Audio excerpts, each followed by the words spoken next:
الحمد لله رب العالمين، الصلاة والسلام على رسول الله الكريم. أما بعد، يقول الله سبحانه وتعالى في القرآن الكريم بعد أعوذ بالله من الشيطان الرجيم: ومن آياته أن خلق لكم من أنفسكم أزواجا لتسكنوا إليها وجعل بينكم مودة ورحمة. Sinabi ng Allah subhanahu wa ta'ala sa banal na Quran, ito ay bilang isang paalala sa ating kalalakihan at kababaihan, na kung saan ang pagkakaroon ng asawa at pagkakaroon nito ng partner sa buhay ay ito ay isang tanda ng dakilang Allah subhanahu wa ta'ala, na kung saan nilikha ang kababaihan at ang kalalakihan upang kayo ay mag-asawa. Umanap ng partner ninyo at maging panatag kayo. Litaskunu ilayha. Mahanapan nyo or yung place na kung saan panatag ang iyong puso. Dahil ang dunya ay puno ng pagsubok, puno ng fitna, at wala kang ibang masasandalan kundi ang iyong asawa. Kaya ang mga walang asawa ay nararapat na mag-asawa, lalo't-lalo na sa buwan ng Shawwal. Sinabi ng Aisha radhiyallahu anha, nang siya ay pinakasalan ng Propeta sallallahu alaihi wasallam sa buwan ng Shawwal, tulad ng buwan na ito. At siya ay nilapitan ng Propeta sallallahu alaihi wasallam sa buwan din ng Shawwal. Ito ay inulat ng Aisha radhiyallahu anha.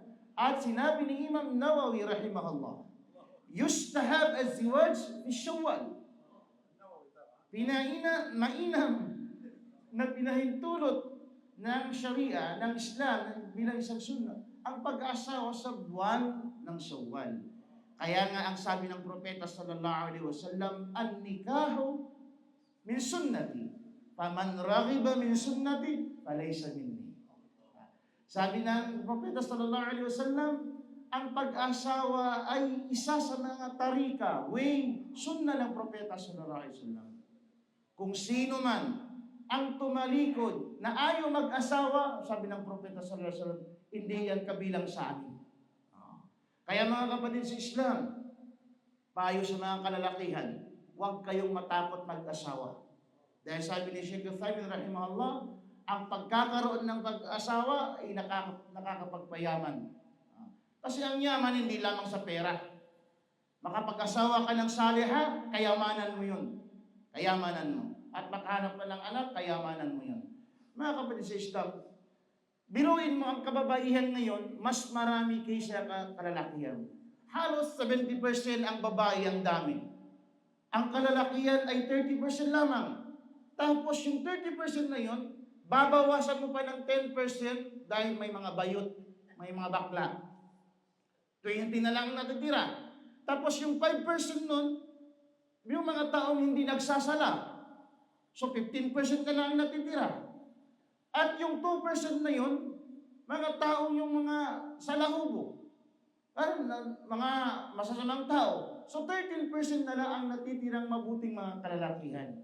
Kaya, sino ang mag-aalaga sa 70% na kababaihan ng Muslima kung hindi kayo magdaragdag ng asawa? Kung hindi kayo magdadagdag ng asawa. At ta'addud. Pababayaan nyo ba ang 70% ng mga Muslima na ito? Tatanungin kayo sa kabilang buhay. Tapos ano nyo, walang kiyama. Tapos lang. Kasi kayo yung mga mananampalatayang matuwid. Kaunti na lang kayo. Kaunti na lang kayong matutuwid. Kaya ingatan natin ito, inshallah. Naway biyayaan tayo ng Allah subhanahu wa ta'ala ng mga asawang salihan, inshallah, at mga anak salihan. Assalamualaikum warahmatullahi wabarakatuh.